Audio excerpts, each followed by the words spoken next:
Hello everyone, मैं उदय शंकर और आप सभी का हमारे YouTube channel US virtual campus में स्वागत है। बच्चों, आज की इस वीडियो सेशन में हम लोग वर्ड्स पर चर्चा करेंगे और वर्ड्स हम लोग पढ़ाई करेंगे। Words are important, volume 1 lesson 6। आज की इस वीडियो सेशन में हम उन सभी इंपॉर्टेंट वर्ड्स को देखेंगे जो कि हमारे एग्जामिनेशन पॉइंट ऑफ व्यू से काफी इंपॉर्टेंट है। इस लेसन 6 में जो भी वर्ड्स हैं वो आप समझिए कि कॉम्पिटिटिव एग्जाम से लेकर के एकेडमिक पर्पस तक के वो चीजों को पूरा करते हैं। आप इंग्लिश में कुछ भी पढ़ते हैं, आप न्यूज पेपर पढ़ते हैं, आप जर्नल्स पढ़ते हैं, आप न्यूज सुनते हैं, आप एग्जाम देते हैं, या आप इंग्लिश को आप इंटरटेन के रूप में पढ़ते हैं, इंटरटेनमेंट के रूप में पढ़ते हैं, सभी पर्पस के लिए ये वर्ड्स काफी इंपॉर्टेंट है। ये वर्ड्स को न्यूट्रल कैटेगरी में रखा गया है, मतलब ये ना तो इनफॉर्मल है ना तो फॉर्मल है, न्यूट्रल कैटेगरी के ये सारे वर्ड्स हैं। और न्यूट्रल कैटेगरी के जो वर्ड्स होते हैं ना वो हाई फ्रीक्वेंसी के ये वर्ड्स होते हैं, मतलब कि आपको जनरल तौर पर आपको ये बारंबार देखने को मिलेंगे। तो चलिए इस वीडियो सेशन की शुरुआत करते हैं बिना टाइम गंवाए। हमारा जो इस चैप्टर का फर्स्ट जो वर्ड है, हमारा जो इस चैप्टर का जो फर्स्ट वर्ड है वो है सर अक्लेम। हमारा जो फर्स्ट वर्ड है वो है अक्लेम। देखिए अक्लेम का मतलब क्या होता है? अक्लेम का मतलब होता है जय जयकार करना। अक्लेम जो है ये पार्ट ऑफ स्पीच से नाउन भी है, वर्ब भी है, लेकिन इस वीडियो सेशन में हम लोग इसको वर्ब के रूप में देखेंगे। अगर आप किसी चीज को अगर आप अक्लेम करते हैं, आप उसकी वाहवाही करते हैं, आप उसकी जय जयकार करते हैं, सार्वजनिक तौर पर आप उसकी प्रशंसा करते हैं, तो चलिए इसका हिंदी क्या होगा? जय जयकार करना, जय जयकार करना, ठीक है ना। चलिए, या सार्वजनिक तौर पर प्रशंसा करना, सार्वजनिक तौर पर प्रशंसा करना, तारीफ करना, प्रशंसा करना, तारीफ करना अथवा प्रशंसा करना। चलिए अब इसके सिनोनिम्स को हम लोग देख लेते हैं कि इसका सिनोनिम्स क्या क्या होगा, इसके क्या क्या सिनोनिम्स पॉसिबल हैं। चलिए इसके कुछ इंपॉर्टेंट सिनोनिम्स है, जैसे एक्सटोल, ठीक है ना, लॉर्ड, अगर आप किसी को लॉर्ड करते हैं आप उसकी प्रशंसा करते हैं, ठीक है। कमेंड, प्रशंसा करना, तारीफ करना। और इसको अगर तोड़ के लिखें तो हम ऐसे लिखेंगे टू प्रेस पब्लिकली, ठीक है ना, किसी की आप तारीफ करते हैं और आप खुलेआम तारीफ करते हैं, टू प्रेस पब्लिकली। जैसे कि देखिएगा कहा गया है क्या कि मदर इंडिया, एक मैं सेंटेंस इससे डील कर रहा हूं, mother India is an internationally, ठीक है ना, इंटरनेशनली अक्लेम्ड, ठीक है ना, अक्लेम्ड मूवी। इसका हिंदी क्या निकलेगा? चलिए, मदर इंडिया एक अंतरराष्ट्रीय तौर पर एक तारीफ पाया गया एक फिल्म था, ठीक है ना। मदर इंडिया एक ऐसा फिल्म है जिसकी अंतरराष्ट्रीय तौर पर प्रशंसा की गई है। तो अगर आप किसी चीज को अक्लेम करते हैं आप उसकी तारीफ करते हैं खुलेआम तौर पर। चलिए इसके एंटोनिम्स क्या हो जाएंगे, इसके एंटोनिम्स को हम लोग देख लेते हैं। तो इसके एंटोनिम्स होगा, दो इंपॉर्टेंट वर्ड है आलोचना करने के लिए, एक वर्ड क्रिटिसाइज, अगर आप किसी की क्रिटिसाइज करते हैं आप उसकी आलोचना करते हैं, और दूसरा वर्ड है कंडेम। कंडेम का भी अर्थ होता है आलोचना करना, ठीक है ना, कंडेम का भी अर्थ होता है आलोचना करना। चलिए वर्ड नंबर हम लोग 2 की ओर मूव करते हैं, देखते हैं कि वर्ड नंबर हमारा 2 क्या है। हमारा वर्ड नंबर 2 बहुत इंपॉर्टेंट है, एक्युमुलेट। देखिए अगर आप किसी चीज को एक्युमुलेट करते हैं, आप उसे इकट्ठा करते हैं, आप उसे जमा करते हैं, ठीक है ना। एक्युमुलेट वर्ब है, इसका हिंदी क्या होगा? इकट्ठा करना, जमा करना। अगर आप कोई चीज को, जैसे वर्ड्स हम लोग क्या कर रहे हैं, डे आफ्टर डे वर्ड्स को हम लोग जमा कर रहे हैं, इकट्ठा कर रहे हैं, तो हम वो वर्ड्स को एक्युमुलेट कर रहे हैं। चलिए इसके सिनोनिम्स क्या क्या हो जाएंगे, इसके थोड़े से सिनोनिम्स को हम लोग देखते हैं इकट्ठा करने के लिए। और हमारे पास क्या वर्ड है? गार्नर, इकट्ठा करना। चलिए मस्टर, इकट्ठा करना, वर्ड की कमी नहीं है, ठीक है ना। स्टॉक, इकट्ठा करना, आप वर्ड और भी कह सकते हैं। अभी चलिए अभी के लिए इतना पर्याप्त है।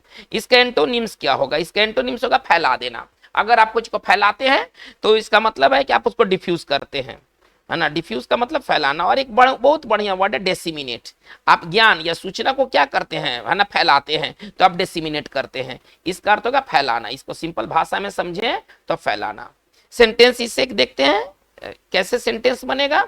द सुपर पावर्स, एक सेंटेंस इससे देखा जाए, the super powers are accumulating, accumulating, ठीक है ना। चलिए आर्म्स, है ना, for the futile war, for the futile war. इसका हिंदी चलिए क्या निकलेगा, इसका हिंदी देखते हैं। जो दुनिया की जो महाशक्तियां हैं, ये एक बेकार की युद्ध है, एक ऐसा युद्ध है जिसका कोई परिणाम नहीं निकलेगा, है ना। उस युद्ध के लिए क्या कर रहे हैं, उस युद्ध के लिए ये हथियारों को एक्युमुलेट कर रहे हैं, हथियारों को इकट्ठा कर रहे हैं। फ्यूटाइल का मतलब बेकार, निरर्थक। यदि कोई चीज फ्यूटाइल है तो वह बेकार है, वो निरर्थक है। तो जो दुनिया की जो महाशक्तियां हैं वो एक बेकार की युद्ध के लिए एक हथियारों को क्या कर रहे हैं, वो एक्युमुलेट कर रहे हैं। चलिए वर्ड नंबर 3 की ओर मूव करते हैं, एडवेंट। एडवेंट बहुत टॉप क्लास का ये वर्ड है, थोड़ा एडवेंट को देखते हैं। चलिए एडवेंट का मतलब क्या होता है, आगमन। देखिए किसी व्यक्ति का, किसी इंपॉर्टेंट घटना का, कोई आविष्कार का आगमन जो होता है ना, वो एडवेंट कहलाता है। चलिए एडवेंट का पार्ट ऑफ स्पीच से ये नाउन है, आगमन, आने की क्रिया को आप एडवेंट कहते हैं। चलिए सिनोनिम्स इसके क्या हो जाएंगे, एडवेंट के क्या क्या सिनोनिम्स होगा, तो इमरजेंस, इमरजेंस, कमिंग, ठीक है ना। चलिए अराइवल, ये सब का हिंदी होगा आगमन। चलिए इसे सेंटेंस बनाते हैं। देखिए तो एक इससे सेंटेंस देख लिया जाए तो बिल्कुल समझ में आ जाएगा, और बिना सेंटेंस केवल इंटो साइन पढ़ने का कोई लाभ नहीं है। आपको उसके यूजेस को समझना होगा कि किस तरह से इस पर्टिकुलर वर्ड का हम यूज करें। जैसे आप इस वाक्य को देखें, the advent of industrial revolution, the advent of industrial revolution, ठीक है ना। चलिए gave birth to an affluent society, gave birth to an affluent society। चलिए इसका हिंदी क्या निकलेगा, इसके हिंदी को देखते हैं।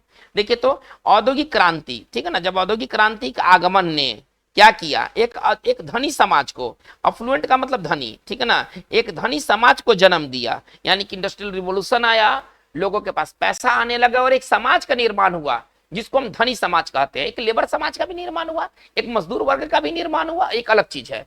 लेकिन इंडस्ट्रियल रिवॉल्यूशन के आगमन ने क्या चीज को जन्म दिया, एक धनी समाज को जन्म दिया। चलिए तो वर्ड नंबर हमारा ये 3 क्लियर है। अब हम लोग वर्ड नंबर 4 की ओर मूव करते हैं, थोड़ा चीजों को फटाफट देख लेते हैं कम समय में। चलिए असाइलेंट, हमारा अगला वर्ड असाइलेंट। असाइलेंट का मतलब क्या होता है, हमलावर, है ना, एक व्यक्ति जो किसी के ऊपर हमला करे। तो इसके लिए हमारा जो सरल शब्द है वो है हमलावर।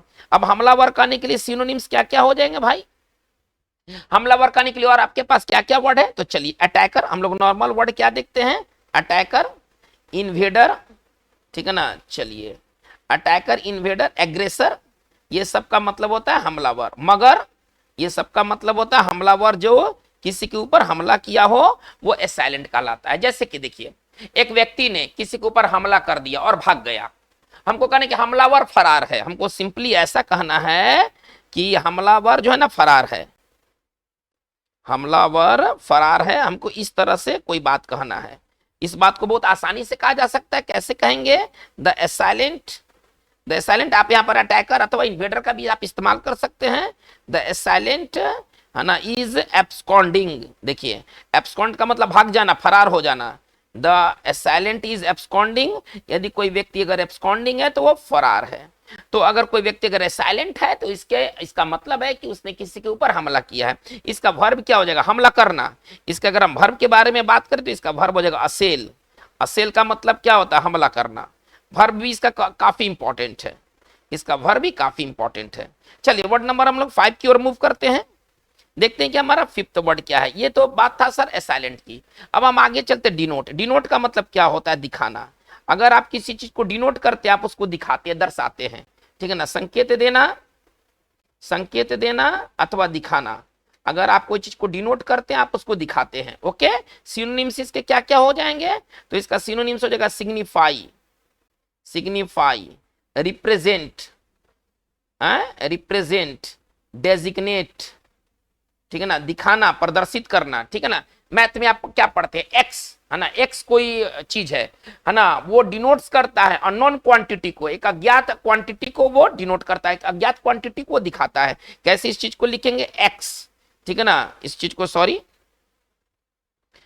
को अगर लिखा जाए सेंटेंस के तौर पर तो हम कैसे लिखेंगे, एक्स डिनोट्स, ठीक है ना। चलिए an unknown quantity, an unknown quantity. इसका हिंदी क्या निकलेगा? इसका हिंदी ये निकल कर आएगा कि एक्स कोई अज्ञात क्वांटिटी को दिखलाता है, प्रदर्शित करता है। चलिए हमारा वर्ड नंबर 6 की ओर हम लोग मूव करते हैं। फटाफट चीजों को करते जाएं और एकदम सारी बात समझ में आ जाएगा। डिविंडल, चलिए डिविंडल बहुत ढंग का वर्ड है, ठीक है ना। डिविंडल एक वर्ब है। डिविंडल का मतलब क्या होता है? कुछ डिविंडल होता है तो धीरे धीरे, है ना, अचानक नहीं, धीरे धीरे समाप्त हो जाता है, धीरे धीरे खत्म हो जाना, है ना। इसको अगर सिंपल तरीका से कहें तो धीरे धीरे समाप्त हो जाना, ठीक है ना, समाप्त हो जाना। अगर कोई चीज डिविंडल होता है वो चीज धीरे धीरे खत्म हो जाता है। छोटा अगर हिंदी में लिखे तो इसका हिंदी होता है छीन होना। छीन होना मतलब कमजोर होना, धीरे धीरे खत्म हो जाना। चलिए सिनोनिम्स इसके क्या होंगे भाई? धीरे धीरे खत्म होने के लिए दो बढ़िया फ्रेजल वर्ब है, ठीक है ना। एक है पीटर आउट, यदि कोई चीज पीटर आउट होता है वो चीज धीरे धीरे खत्म हो जाता है। डाई आउट, डाई आउट का मतलब समाप्त हो जाना। चलिए इसका और सिनोनिम्स क्या लिख सकते हैं? डिक्रीज, अगर कुछ डिक्रीज होता है तो वो धीरे धीरे क्या होता है? खत्म हो जाता है। लिसन, लिसन का मतलब क्या होता है? धीरे धीरे जाकर के खत्म हो जाना, ठीक है ना। चलिए तो अगर कुछ पीटर आउट होता है, डाई आउट होता है तो धीरे धीरे जाके समाप्त हो जाता है। एक बहुत बढ़िया सिनोनिम्स है वेन, वेन का भी अर्थ होता है खत्म हो जाना। तो चलिए डिविंडल एक बहुत ढंग का वर्ड है। देखते हैं इस पर एक सेंटेंस देखते हैं, इसको बेहतर समझने के लिए इस पर एक सेंटेंस देखा जाए। उसका प्रभाव, उसका प्रभाव समय के साथ, समय के साथ, है ना, छीन पड़ गया, यानी कि समाप्त हो गया, समाप्त हो गया। अब तो प्रभाव अचानक एक ही दिन में नहीं जाएगा, वो धीरे धीरे खत्म होगा। चलिए कैसे लिखेंगे? His influence, his influence dwindle away, है ना। अवे लगता है इसमें, आमतौर पर हम अवे का इस्तेमाल करते हैं with the passage of, with the passage of time, नहीं, है ना। उसका जो प्रभाव था वो धीरे धीरे समय के साथ खत्म हो गया। तो कुछ डिविंडल होता है तो वो चीज खत्म हो जाता है। हमारा 6 वर्ड क्लियर है ना। डिविंडल का मतलब होता है समाप्त हो जाना। इसका एंटोनिम्स क्या बनेगा भाई? इसका एंटोनिम्स चलिए थोड़ा देख लेते हैं, इसके एंटोनिम्स क्या बनने वाले हैं। तो इसका एंटोनिम्स होगा ग्रो, इंक्रीज, बढ़ना, ग्रो, इंक्रीज, बढ़ना, वृद्धि होना, ठीक है ना, बढ़ना, वृद्धि होना, एक ही चीज है, शब्द अलग अलग है। चलिए वर्ड नंबर 7 की ओर हम लोग मूव करते हैं। वर्ड नंबर 7 को चेक करते हैं। वर्ड नंबर 7 क्या है? चलिए फॉयल। देखिए फॉयल का मतलब क्या होता है? यदि आप कोई चीज को फॉयल करते हैं, फॉयल एक पार्ट ऑफ स्पीच से वर्ब है। यदि आप कोई चीज को फॉयल करते हैं, इसका मतलब है कि आप उस पर पानी फेर देते हैं, ठीक है ना, पानी फेर देते हैं। इसका सिंपल हिंदी होता है पानी फेरना। ये पानी फेरना तो मुहावरा है, मतलब होने नहीं देना, होने नहीं देना, या इसको छोटा में कहे तो विफल कर देना, है ना। अगर आप कुछ को फॉयल करते हैं, आप उसको विफल कर देते हैं, होने नहीं देते हैं। चलिए सिनोनिम्स क्या क्या हो जाएगा भाई? अब इसके लिए डिफीट, अगर आप कुछ को, सॉरी, यदि आप कुछ को डिफीट करते हैं, आप उसको विफल कर देते हैं, होने नहीं देते हैं। चलिए तो इसका सिनोनिम्स क्या हो जाएगा? डिफीट। फ्रस्ट्रेट, अगर आप कुछ को फ्रस्ट्रेट करते हैं, आप उसको होने नहीं देते हैं। चलिए अब इसके लिए हमारे पास बढ़िया सिनोनिम्स है, ठीक है ना। डिफीट और फ्रस्ट्रेट तो ठीक ही है। एक बढ़िया वर्ड है थ्वाट, अगर आप कुछ को थ्वाट करते हैं, आप उसको होने नहीं देते, विफल कर देते हैं, ठीक है। ऑब्स्ट्रक्ट, ऑब्स्ट्रक्ट, है ना, इंपीड, इस सब का मतलब होता है रोड़ा अटकाना। एक हिंदी होता है ना रोड़ा अटकाना, तो इसका फॉयल का एक और भी हिंदी होता है रोड़ा अटकाना, मतलब होने नहीं देना। अगर आप कुछ को रोड़ा अटकाते हैं, आप होने नहीं देते हैं। चलिए एक हिंदी से इसे बेहतर समझा जाए, ठीक है ना, एक हिंदी से इसे बेहतर समझा जाए। उसने उसने मेरे योजना पर पानी फेर दिया। किसी व्यक्ति के बारे में कहा गया है, उसने मेरी योजना पर पानी फेर दिया। चलिए अब फेर दिया, पहले पानी फेरने के लिए पहले वर्ड उठाते हैं, सिंपल पास्ट टेंस है, तो क्या करेंगे? ही फॉइल्ड, ठीक है ना, कुछ नहीं करना है। माई प्लान, है ना, मतलब मेरा जो भी योजना था उसको होने नहीं दिया। चलिए इसके एंटोनिम्स क्या हो जाएंगे? इसके एंटोनिम्स को थोड़ा सा देख लेते हैं। तो इसका मतलब होने देना, ठीक है ना, और होने में मदद करना, अबेट, असिस्ट, ठीक है ना। इसका सिंपल अगर हिंदी लिखे हैं तो इसका हिंदी होगा सहायता करना किसी चीज को होने देने में। चलिए फॉइल हमारा क्लियर है। नंबर 8 की ओर, वर्ड नंबर 8 की ओर हम लोग आगे बढ़ते हैं। वर्ड नंबर 8 है हमारा लाइएबल। देखिए यदि आप किसी चीज के लिए लाइएबल है तो कानून की नजर में आप उसके लिए जिम्मेदार है, कानून आपको जिम्मेदार मानती है, ठीक है ना, कानून आपको जिम्मेदार मानती है। लाइएबल पार्ट ऑफ स्पीच से एडजेक्टिव है। ठीक है ना, और आवश्यकता पड़ने पर प्रीपोजिशन अपने साथ ये फोर लेंगे। देखिए फिक्स प्रीपोजिशन लायबल के साथ फिक्स प्रीपोजिशन फोर है। ठीक है, चलिए इसका मतलब क्या होता है, कानूनी तौर पर जिम्मेदार, कानूनी तौर पर जिम्मेदार। अगर आप किसी चीज के लिए लायबल हैं तो कानून आपको जिम्मेदार मानती है। चलिए सिनोनिम्स इसका देख लेते हैं, इसका सिनोनिम्स क्या होगा, इसका सिनोनिम्स होगा अकाउंटेबल, जिम्मेदार। चलिए इसके लिए लिख सकते हैं रेस्पॉन्सिबल, जिम्मेदार। इसके लिए लिख सकते हैं आंसरेबल, जिम्मेदार। चलिए इसका एंटोनिम्स क्या हो जाएगा, इसके एंटोनिम्स को भी थोड़ा सा देख लेते हैं। इसका एंटोनिम्स होगा अनअकाउंटेबल, जो जिम्मेदार ना हो, है ना। अगर आप किसी चीज के लिए अनअकाउंटेबल हैं यानी कि आप जिम्मेदार नहीं। अकाउंटेबल जिम्मेदार, और अकाउंटेबल का अपोजिट है अनअकाउंटेबल, जो जिम्मेदार ना हो, जो जिम्मेदार ना हो। जैसे आप इस एक सेंटेंस से देखा जाए इसको, है ना, इसके यूजेस को देखा जाए, वह अपने पिता के कर्ज के लिए, है ना, जिम्मेदार है, कानून ऐसा कहता है। ठीक है ना, वो अपने पिता के कर्ज के लिए जिम्मेदार है। कानून कहता है कि पिताजी तो उसके अब नहीं है, लेकिन वो अपने पिता के कर्ज के लिए क्या है, जिम्मेदार है। सॉरी, जिम्मेदारी हो गया है, इसको जिम्मेदार लिखना है। ठीक है ना, चलिए वो अपने पिता के कर्ज के लिए जिम्मेदार है, हमको ऐसा सेंटेंस बनाना है। अब इसको आप आराम से लिख सकते हैं, ही इज लायबल, है ना, फॉर हिज फादर्स।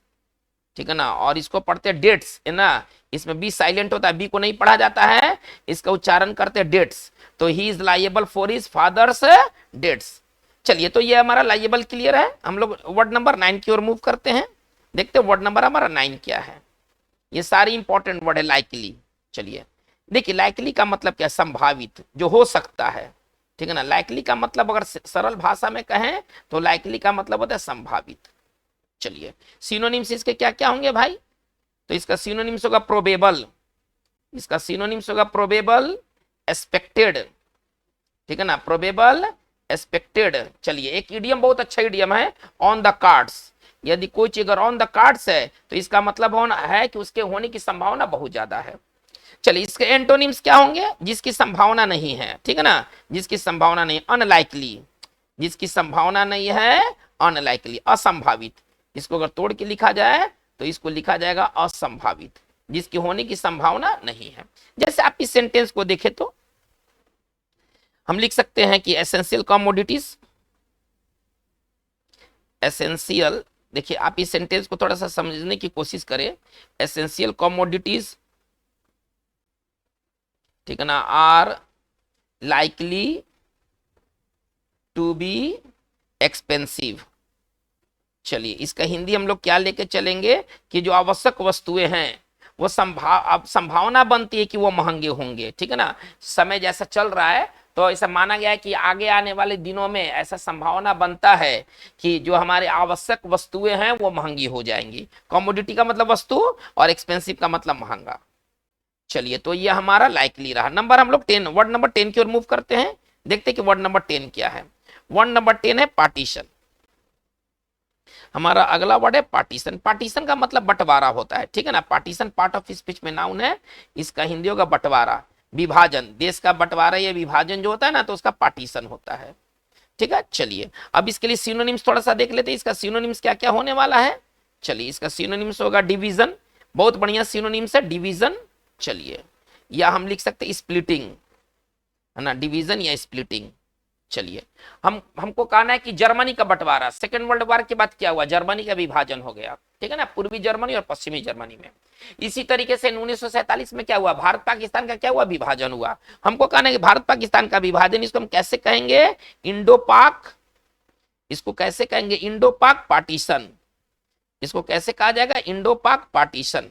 एक और सेंटेंस देखा जाए, देखिए तो the partition of Germany, the partition of Germany, ठीक है ना, was a cruel result, was a cruel result of the second world war, of the second world war. इसका हिंदी हम लोग क्या निकलेगा, क्या क्या निकालते हैं, देखिए जर्मनी का जो विभाजन था, ठीक है ना, सेकेंड वर्ल्ड वार का एक बहुत ही बुरा रिजल्ट था, एक बहुत ही क्रूर रिजल्ट था। सेकेंड वर्ल्ड वार का अगर क्रूर रिजल्ट के बारे में कहा जाए कि सेकेंड वर्ल्ड वार का सबसे खराब रिजल्ट क्या आया, तो वो था जर्मनी का विभाजन। चलिए, ये हमारा वर्ड नंबर 10 क्लियर है। वर्ड नंबर 11 की ओर हम लोग मूव करते हैं, देखते हैं कि वर्ड नंबर 11 हमारा क्या है। तो ये पेटिशन, ये हमारा वर्ड है पेटिशन। पेटिशन का मतलब याचिका होता है, ठीक है ना। पेटिशन का मतलब जो कोर्ट में हम लोग याचिका दायर करते हैं वो होता है पेटिशन होता है। सिनोनिम्स क्या हो जाएगा भाई इसका? अपील, रिक्वेस्ट, ठीक है ना, और प्ली। प्ली का भी मतलब याचिका होता है, ठीक है। चलिए, कोर्ट ने याचिका को खारिज कर दिया। हमको सिंपली इतना कहना है, कोर्ट ने एक बकवास टाइप के याचिका को खारिज कर दिया। हमको कैसे इसको लिखेंगे? The court rejected. इसको अगर लिखना होगा तो कैसे लिखेंगे? द कोर्ट रिजेक्टेड, है ना, ठीक है ना, ए रिडिकुलस, है ना, ए रिडिकुलस मतलब बकवास। रिडिकुलस का मतलब क्या होता है? बकवास, ठीक है ना। चलिए, पेटिशन, इसका हिंदी क्या निकलेगा कि कोर्ट ने एक बकवास टाइप के याचिका को खारिज कर दिया। चलिए, ये हमारा पेटिशन क्लियर है। हम लोग वर्ड नंबर 12 की ओर मूव करते हैं, देखते हैं हमारा वर्ड नंबर 12 क्या है। तो वर्ड नंबर 12 बहुत बढ़िया वर्ड है, रिक्लेम। रिक्लेम का मतलब क्या होता है? किसी चीज को खोने के बाद पाना, ठीक है ना, पुनः प्राप्त करना। इसका मतलब होता है पुनः प्राप्त करना। अगर आप कोई चीज को अगर रिक्लेम करते हैं, आप उसे फिर से प्राप्त करते खोने के बाद। चलिए, इसको सिनोनिम्स के तौर पर कैसे लिखेंगे भाई? तो रीगेन, ठीक है ना, रिट्रीव, बहुत बढ़िया वर्ड है। रिट्रीव तो बहुत कमाल का वर्ड है। रिट्रीव का भी मतलब होता है पुनः प्राप्त करना, ठीक है ना, या गेट बैक, या गेट बैक। अगर आप कुछ को गेट बैक करते हैं, आप उसको फिर से पाते हैं। चलिए, अब एक सेंटेंस बनाते हैं। अगर हमको कहना है कि मुंबई सीएसके ने आईपीएल जीत लिया।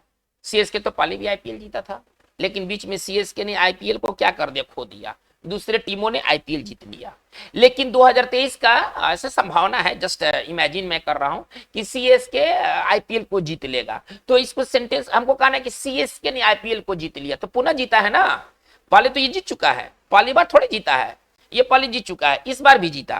तो इसका मतलब क्या कि आईपीएल को उसने क्या क्या रिक्लेम किया। इसी चीज को लिखेंगे तो कैसे लिखेंगे? सीएसके मैनेज टू, कामयाब रहा, manage to reclaim the title, है ना, रिक्लेम द टाइटल। इसका हिंदी क्या निकलेगा कि जो सीएसके है वो टाइटल मतलब वो जो ट्रॉफी है ना, उसको फिर से जीतने में कामयाब रही।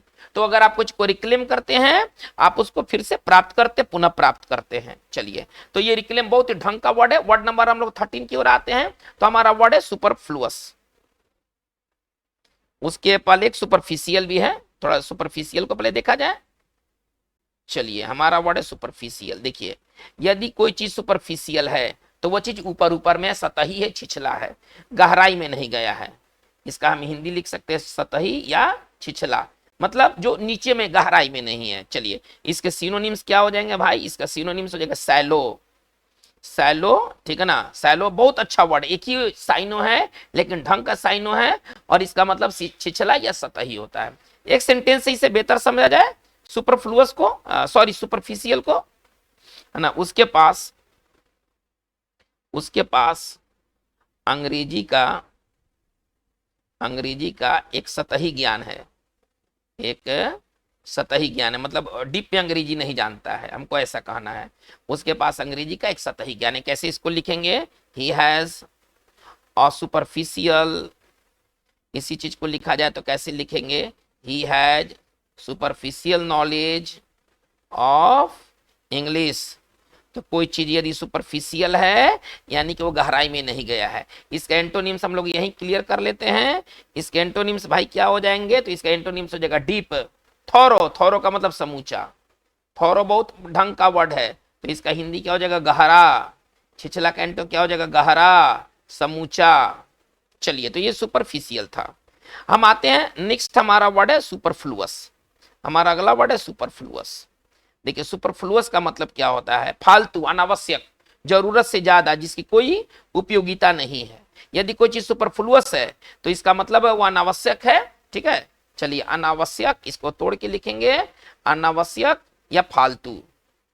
चलिए, अब इसके थोड़ा सिनोनिम्स को देख लेते हैं। इसका सिनोनिम्स क्या क्या होगा? अनावश्यक के लिए हमारे पास और क्या क्या वर्ड है? तो इसके लिए वर्ड है हमारे पास अननेसेसरी, अननेसेसरी, ठीक है ना, एक्स्ट्रा अच्छा, तोड़ के लिखे, एक्सप्लेनेशन कैसे लिखेंगे? More than needed, more than needed मतलब जरूरत से ज्यादा, ठीक है ना। चलिए, ये इसका सिनोनिम्स हो गया। इसके एंटोनिम्स क्या हो जाएंगे? ये तो फालतू, इसका तो हिंदी है फालतू, तो इसका तब एंटोनिम्स क्या हो जाएगा? आवश्यक, है ना, जो कि फालतू नहीं हो। तो इसके लिए सिनोनिम्स, इसका एंटोनिम्स क्या हो जाएगा? एसेंशियल, ठीक है ना, नेसेसरी, और क्या हम लिख सकते हैं? रिक्वायर्ड। बहुत सारे वर्ड है, आवश्यक आने के लिए बहुत सारे वर्ड है। नीडेड, तो इन सब का हिंदी हो जाएगा आवश्यक, जरूरी, आवश्यक जरूरी। देखिए बच्चों, आपको कॉमन एरर के तौर पर ना सुपरफ्लुअस से रिलेटेड वर्ड भी पूछे जाते हैं। ज्यादा जानकारी के लिए आप कॉमन एरर सेक्शन में जाइएगा तो आपको वो चीज मिल जाएगा। लेकिन यहाँ पर मैं क्या बताना चाहता हूँ, यहाँ पर मैं कुछ सुपरफ्लुअस वर्ड देना चाहता हूँ, ठीक है ना। जैसे देखिए, हम लोग क्या कहते हैं? हम लोग आमतौर पर कहते हैं रिटर्न बैक, हम लोग आमतौर पर कहते हैं कजन ब्रदर या सिस्टर, कजन ब्रदर या सिस्टर। हम लोग कह देते हैं ब्लंडर मिस्टेक, हम लोग कह देते हैं ब्लंडर मिस्टेक, हम लोग कह देते हैं कोप अप विथ, हम ऐसा हम लोग नॉर्मली कह देते हैं। लेकिन सर इसमें जो है ये सारे वर्ड जो है सुपरफ्लुअस हैं, आपको हटाना होगा इनको, ये फालतू हैं, इनकी कोई जरूरत नहीं है। तो सुपरफ्लुअस वर्ड से रिलेटेड आपको कॉमन एरर भी देखने को मिलेंगे, ठीक है ना। ये सब के सब फालतू हैं और ये सबको हटा देना होगा। कोप अप विथ में अप फालतू है ना, केवल वर्ड होता है कोप विथ, तो केवल वर्ड क्या होता है? रिटर्न, केवल वर्ड क्या होता है? कजन, केवल वर्ड क्या होता है? ब्लंडर। ये सारे वर्ड्स जो है ना, ये फालतू वर्ड से इनको हटा दिया जाए, ठीक है ना, ये फालतू हैं, अनावश्यक हैं। तो ये सुपरफ्लुअस, हम लोग ऐसे कहेंगे कि रिटर्न बैक में बैक सुपरफ्लुअस है, हम लोग ऐसे कहेंगे कजिन ब्रदर में ब्रदर सुपरफ्लुअस है, ब्लंडर मिस्टेक में मिस्टेक सुपरफ्लुअस है, हम लोग ऐसे कहेंगे, ठीक है। तो चलिए, ये हमारा सुपरफ्लुअस क्लियर हो चुका होगा, मैं ऐसा होप करता हूं। ओके, नंबर हम लोग आगे आते हैं, ये वर्ड नंबर हमारा था नंबर 14, नंबर 15 में आते हैं। चलिए, हमारा वर्ड नंबर 15 है टर्मिनेट, बहुत खूबसूरत वर्ड। देखिए, टर्मिनेट का मतलब क्या होता है? अगर आप किसी चीज को टर्मिनेट करते हैं, आप उसको खत्म कर देते हैं, समाप्त कर देते हैं। खत्म करना, समाप्त करना, ज्यादा नहीं सोचना है, खत्म करना, समाप्त करना। अगर आप किसी चीज को टर्मिनेट करते हैं, टर्मिनल पॉइंट होता है रेलवे का, क्या होता है? टर्मिनल पॉइंट, वहां से आगे रेल नहीं, वहीं पर रेल का लास्ट स्टॉपेज होगा। तो अगर आप कोई चीज को टर्मिनेट करते हैं, आप उसका अंत कर देते हैं, ठीक है। सिनोनिम्स क्या क्या हो जाएगा भाई? चलिए, तो सिनोनिम्स हो जाएगा इंड, फिनिश, ठीक है ना। इंड, फिनिश, इसके मतलब नॉर्मल, हालांकि टॉप क्लास का वर्ड हमारा टर्मिनेट खुद का है, ठीक है ना। इसके लिए हम लिख सकते हैं क्लोज, ये सब का मतलब है खत्म कर देना। अगर आप कुछ को क्लोज करते हैं, खत्म कर देते हैं। जैसे आप इस वाक्य को देखें तो एक सेंटेंस है, टर्मिनेट को समझे। he terminated his life, ठीक है ना, by consuming poison, by consuming poison. चलिए, इसका हिंदी क्या निकलेगा? इसका हिंदी ये निकलेगा कि जहर खा करके, कंज्यूम का मतलब ग्रहण करना, ठीक है ना, जहर खा करके उसने अपने जीवन का क्या कर लिया? जीवन का अंत कर लिया। तो अगर आप कुछ को टर्मिनेट करते हैं, आप उसको खत्म कर देते हैं, इसका एंटो क्या होगा? शुरू करना, इनिशिएट। बढ़िया वर्ड पढ़ते हैं, इनिशिएट। अगर आप कुछ को इनिशिएट करते हैं, स्टार्ट करते हैं, तो आप शुरू करते हैं, तो आप शुरू करते हैं। तो इनिशिएट का जो अर्थ होगा वो होगा शुरू करना। चलिए, वर्ड नंबर 16 की ओर आते हैं, बहुत टॉप क्लास का वर्ड आपको मिलने वाला है, वर्ड नंबर 16। चलिए, वर्ड नंबर 16 क्या कहते हैं? यूनानिमस। वर्ड नंबर 16 है सर यूनानिमस। यूनानिमस का मतलब क्या होता है? यदि कोई चीज यदि यूनानिमस है तो वो सबके सहमति से है, किसी ने उसका विरोध नहीं किया है, ठीक है ना। सर्वसम्मत, इसका क्या हिंदी निकलेगा? सर्वसम्मत। यदि कोई चीज यदि यूनानिमस है तो वो सबके सहमति से है। चलिए, इसका सिनोनिम से एक्सप्लेनेशन कैसे लिखेंगे? एग्रीड बाय ऑल, जिस पर सभी राजी हो, ठीक है ना, किसी ने उसका विरोध नहीं किया, यूनाइटेड। चलिए, इसका एंटो क्या होगा? विभाजित, है ना, सब अलग अलग सोचता है, तो इसका एंटो हो जाएगा डिवाइडेड। इसका एंटो जो हो जाएगा वो हो जाएगा डिवाइडेड, विभाजित। चलिए, इससे सेंटेंस एक बनाते हैं। देखिए, यूनानिमस डिसीजन, यूनानिमस डिसीजन, ये भाई कौन सा डिसीजन होगा? जिसको लेकर के सभी सहमत हो, सर्वसम्मति से लिया गया फैसला। यूनानिमस डिसीजन क्या होगा? सर्वसम्मति से लिया गया फैसला। कोई व्यक्ति है और वो यूनानिमस चेयरपर्सन बन गया किसी पार्टी का, तो इसका मतलब क्या है कि उस पर सभी एग्री है ना, किसी ने उसका विरोध नहीं किया है। तो सर ये यूनानिमस है। हमारा जो 17वां जो वर्ड है बहुत इंपॉर्टेंट वर्ड है, ठीक है ना। और यूनानिमस के बाद हम आगे चलते वायोलेशन। हमारा जो 17 वर्ड है ना वो है वायोलेशन। वायोलेशन का मतलब क्या होता है? उल्लंघन, ठीक है ना। वायोलेशन नाउन है, कंट्रावेंशन, कंट्रावेंशन, ठीक है। चलिए, ब्रीच, इन्फ्रिंजमेंट, इन्फ्रिंजमेंट इसके सिनोनिम्स हो गए, ठीक है ना। और इसका अगर शाब्दिक अगर अर्थ कहा जाए तो इसका शाब्दिक अर्थ होता है उल्लंघन। चलिए, जैसे कि वायोलेशन ऑफ द लॉ, है ना, कानून का उल्लंघन हम कह सकते हैं ना। वायोलेशन ऑफ द लॉ, कानून का उल्लंघन, वायोलेशन ऑफ द लॉ, कानून का उल्लंघन। चलिए, इसके एंटोनिम्स क्या बनेंगे भाई? इसका एंटोनिम्स बनेगा ऑब्जर्वेंस, पालन। इसका एंटोनिम्स बनेगा ऑब्जर्वेंस, पालन। उल्लंघन का एंटो क्या हो जाएगा? पालन हो जाएगा। चलिए, वर्ड नंबर 18 की ओर आते हैं। वर्ड नंबर 18 हमारा है वांटन। चलिए, वर्ड नंबर 18 है वांटन। देखिए, वांटन का मतलब क्या होता है? देखिए, अगर आप कोई चीज को वांटन तरीका से करते हैं तो जानबूझकर करते हैं, इरादा के साथ करते हैं, अनजाने में वो चीज नहीं होता है। तो इसका हिंदी जो हो जाएगा वो हो जाएगा जानबूझकर। चलिए, इसके सिनोनिम्स क्या हो जाएंगे भाई? इसका सिनोनिम्स हो जाएगा आपका deliberate, deliberate, wilful, deliberate, wilful, जानबूझकर। यदि कोई चीज को अगर आप विलफुल तरीके से करते हैं तो आप जानबूझकर करते हैं। देखिए, कोलोकेशन इसका क्या है? कौन सा पेयर आएगा? तो वांटन डैमेज होता है, नहीं, वांटन डैमेज होता है और वांटन डिस्ट्रक्शन होता है। इसका मतलब है कि आप जानबूझकर बर्बाद कर रहे हैं चीजों को, आप जानबूझकर बर्बाद कर रहे हैं। ये वांटन डैमेज और वांटन डिस्ट्रक्शन का मतलब क्या है? जानबूझकर किया गया बर्बादी। चलिए, हम लोग आते हैं नंबर 19 नंबर के वर्ड पर आते हैं। तो हमारा अगला वर्ड है वांट। देखिए, वांट का मतलब क्या होता है?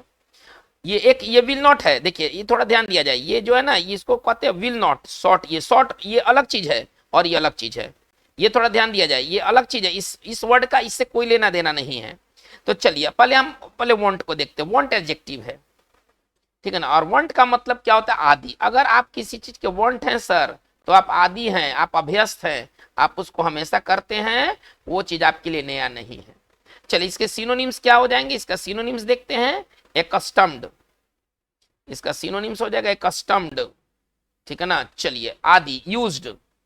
अगर आप किसी चीज के कस्टम्ड हैं, आप उसके आदि हैं, आप उसके अभ्यस्त हैं। जैसे एक वाक्य से इसे बेहतर समझा जा सकता है, वह दोपहर में, दोपहर के भोजन के बाद, है ना, सोने का आदि है, मतलब सो जाता है, सोने का आदि है। कोई व्यक्ति है दोपहर के भोजन के बाद सोने का आदि। इसको कैसे बनाया जाए? ही इज वॉन्ट टू, सोना के लिए वर्ड होता है फॉल अस्लीप, स्लीप नहीं, फॉल अस्लीप मतलब सो जाना, ठीक है ना। आफ्टर लंच, आफ्टर लंच हो गया, सेंटेंस हमारा कंप्लीट हो गया। चलिए, नंबर 20 वर्ड देखते हैं। और ये वर्ड हम लोगों का जाना पहचाना वर्ड है जीलस। जीलस का मतलब क्या होता है? देखिए, अगर आप किसी के प्रति जीलस हैं, आप उत्साह से भरे हैं, जोशीला हैं आप। चलिए, इसके लिए वर्ड हम लोगों ने पहले इसका हिंदी पहले कर लेते हैं, सॉरी, पहले इसका हिंदी देख लेते हैं। इसका हिंदी होता है जोशीला, उमंगी। इसका हिंदी होता है जोशीला, उमंगी। अगर आप किसी चीज के प्रति अगर आप जीलस हैं, आप उसके लिए जोशीले हैं, उमंगी हैं। चलिए, इसका सिनोनिम्स क्या हो सकता है? इसका सिनोनिम्स हम लोग पहले भी देख चुके हैं, पैशनेट, ठीक है ना, इंथुजियास्टिक। इसका सिनोनिम्स हो जाएगा पैशनेट, इंथुजियास्टिक, फर्वेंट। चलिए, इसके एंटोनिम्स की अगर आप बात करते हैं तो इसका एंटोनिम्स हो जाएगा इंडिफरेंस, उदासीन। इसका एंटोनिम्स हो जाएगा इंडिफरेंस, उदासीन। चलिए, तो बच्चों, आज का हमारा ये वीडियो सेशन में बात इतना ही। ये हमने लेसन 6 को कंप्लीट, हमारा लेसन 6 कंप्लीट हो गया। ये लेसन 6 में सारे इंपॉर्टेंट वर्ड्स आए हैं। अगर एक दो वर्ड को अगर छोड़ दिया जाए तो मैक्सिमम वर्ड्स यूज के वर्ड्स हैं, हायर फ्रीक्वेंसी के ये वर्ड्स हैं। आप इनको जरूर पढ़ें, इनको एंजॉय ले, पूरे वीडियो सेशन को एंजॉय ले। अगर इसके बाद भी अगर कहीं अगर कुछ प्रॉब्लम होता है तो आपके लिए कमेंट बॉक्स खुले हुए हैं। अगर आप नए हैं और आप इस चैनल को सब्सक्राइब नहीं किए तो काइंडली आप इसे सब्सक्राइब कर ले, आप इसे लाइक करें, शेयर करें, ताकि यही आपका छोटा सा प्रयास जो है हमारे लिए बड़ा मोटिवेशन का काम करेगा। वीडियो का सिलसिला जारी रहेगा। आज की बात बस इतना ही। Thank you very much.